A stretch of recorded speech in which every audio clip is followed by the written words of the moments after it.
Hi, I'm Luz DeBay, and I love to talk about movies 24/7. I've been fascinated with films as long as I can remember, and I upload weekly. Today I'm going to be talking about Scream 5, or Scream 2022, or 5cream, or whatever you want to call it. But I'm going to title it 5cream because I felt like that's how they should have titled it, even though it's ridiculous, but I think it's funny. But this movie is about Ghostface once again returning in Woodsboro, and this time he's after Sam Carpenter and her sister Tara Carpenter, along with her friends. This movie was directed by Radio Silence and written by Guy Busick and James Vanderbilt. It stars Nev Campbell, David Arquette, Courtney Cox, Marissa Barrera, Jenna Ortega, Jasmine Savoy Brown, Mason Gooding, Jack Quaid, Mickey Madison, Roger L. Jackson as the voice of Ghostface, and many other great actors.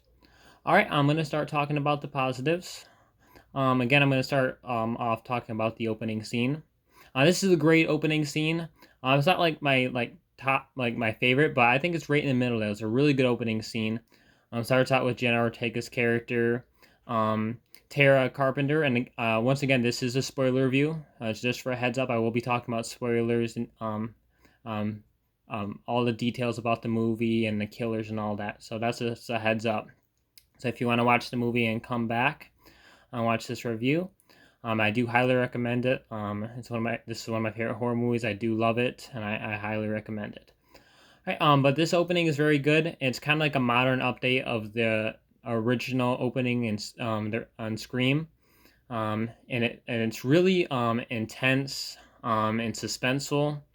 I really like seeing Ghostface kind of acting all sweet and innocent at first before he turns sinister. I really like how that's how the movie started, with him talking to Tara, and it's a really great opening, and it's super intense, and tension filled, and pretty brutal. And I like that Tara actually survives the opening. It's a nice twist. I like that they did something a little bit different with the opening. But the acting in this one is fantastic. Once again, of course, the veteran actors are amazing, like Nev Campbell, David Arquette, Courtney Cox. But like I said before, we're following a new cast of characters. So the leads are Marissa Barrera, Jenna Ortega, and they did a really good job, especially Jenna Ortega. She's like a really good, really great final girl. She's a great scream queen. She's been in a lot of horror movies lately, and I think she does an amazing job. I really liked all the new characters. Like I said, Sam, Tara, Chad, Mindy. I like the new killers. All great actors, and they did a really good job with their characters. I'm excited. I'm not quite like 100% attached to them yet, but I'm hoping I'll feel that way in Scream 6. But what I've seen so far, I do like. I just hope we get more character development in Scream 6. But out of those four new characters, like that, I would say probably Tara's my favorite. I felt the most connected with her. Sam's pretty good too, but I really want to see more Chad and Mindy in the next movie. But what I've seen so far, like I said, I do like. Um, and like I said before, this is the first movie that's not directed by Wes Craven, because unfortunately he did pass away. Rest in peace. It is directed by Radio Silence, and they did a really good job taking over. I thought they did Ready or Not, which I loved. It's fantastic horror comedy, so I thought that's cool. It's cool that they took over. They're a good fit. I like their shots and like the subtlety and how they set things up. I thought they did a good job, and I like the writing too. They did a great job with the meta commentary in this one. I really like the motives and all that. Yeah, a really great team that took over, and I'm excited to see what they do with Scream 6. This movie has some pretty good flow and runtime. Um, it does slow down a little bit a couple times, to be fair, but I didn't mind that. This movie definitely plays it safe, and I think this is definitely the last time you can play a Scream movie safe. I don't want to see the same thing over and over again. There's only so many times you can do that. I heard Scream 6 does switch it up, so I'm excited to see that because I want him to go outside the box because this is like the last time you can like kind of play it safe because I just don't want to see the same thing over and over again. I do love Scream movies. Like I said, the first one's like top 3 favorites, favorite horror franchise, but there's only so many times you can like do like the same thing over and over and over again. So I'm excited to see Scream 6 switch it up.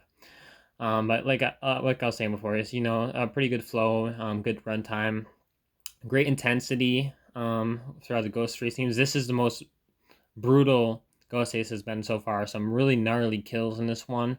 I hear Scream 6 even ups it even more, so I'm excited to see that. I like the story this time around. I'm gonna talk about certain details. Um, um, some people, this is either you love it or hate it, or I guess you're in the middle. But Sam's character does see visions of Billy Loomis because Twist revealed that Billy Loomis is Sam's father, which a lot of people kind of guessed before the movie. It'd be nice to actually just like, because it didn't really surprise me that much seeing in the movie. So I wish I would just kind of I would know what I would have thought if I had like no idea that was going to happen. But I think it's fine. I think it's a nice way to connect to the original, like a requel, like Mindy says. So yeah, I think that was not a bad day. But the whole vision thing of her like seeing like kind of like visions of Billy Loomis, I didn't mind because it's nice seeing Ski Rich, but I can understand why people don't like that. But I personally didn't mind it. It's something different. It's not the first time we got something kind of like that. In Scream 3, we got the dream sequences, which I forgot to mention in my review, but those dream sequences are actually pretty creepy from Scream 3. And that was almost kind of like a ghost thing, like she's kind of seeing her dead mom and stuff. So it's not the first time we got something like that in Scream, so I didn't mind the seeing Billy through visions. Um, but he doesn't need to be in the next movie. I don't need to see more Billy visions, I don't think, but unless they execute it really well. But I think it ran its course. But we'll see if they do that again in the next movie. I'm curious if they're gonna do that at all. Yeah, but great emotional moments. Unfortunately, one of the trio had to die in this movie. And I understand why they had to do that. Like, I'm not complaining at all because like it's been 5 movies, so you have to have stakes. One of the 3 had to die, and we figured a lot of people guessed it was going to be Dewey, and unfortunately, it was Dewey, and it was an emotional death. I thought it was very well done. People complained that it was Amber, and then she took down Dewey, but I think that's a strange complaint because I think like Ghostface as the character, not just as who they revealed to be as, if that makes sense. So yeah, he had a really brutal death, and it was really sad. I wish it was drawn just a little bit more, but it's still good. Like, see how Gail and Cindy react. I thought it was well done. I thought they did a great job. Way better than Randy. I could have been a little bit better, but wasn't perfect the how he's killed off, but it was way better than Randy, and I was satisfied enough with it. I'll say. And I really feel for the legacy. I really fear for the legacy characters in the next movie. Kirby and Gale. I really hope they don't die. I'll be really sad. Because I hope they don't kill Kirby because it would be silly just to bring her back just to kill her. But who knows what's gonna happen? But I'm really excited to see Kirby and Gale return. But yeah, this is a great movie. And then they really like kept things under wraps when they were filming. Like, actually, when they were filming, I guess a lot of the cast didn't even know who the killers were. They really like kept that hidden until the very end, which I thought was pretty interesting. Yeah, I really enjoyed this movie. I just have a couple negatives I want to mention. There's some continuity errors that I don't really think make sense. I try to like make my sense of it because like every time I love a movie, I try to make sense of something that doesn't make sense, but it's really hard for this one. Like for example, in Scream 4, one of the characters at the very beginning said Sydney was not in the rest of the stab movies after 3 because Sidney Prescott would threaten to sue if she, they could use her likeness. But Ghostface at the beginning of the movie in this one said she's in every movie except for the last one. So that does not add up. So someone wasn't paying attention there. I think that could have been an easy fix. I guess somehow it could make sense, but if it does, please tell me how. But that kind of always bothers me that they kind of messed that up. And yeah, there's a couple things that don't entirely add up. It was like revealed that Vince Vaughn played Stu in the original movie, which is cool, but they show like Stu's character in one of the Stat movies because Mindy's watching it, but it doesn't look anything like Vince Vaughn. So there's a couple mistakes that they made that I don't love. Like it's super nitpicky, but at the same time you gotta really keep that continuity right. So I thought that they could have been tied up just a little bit more.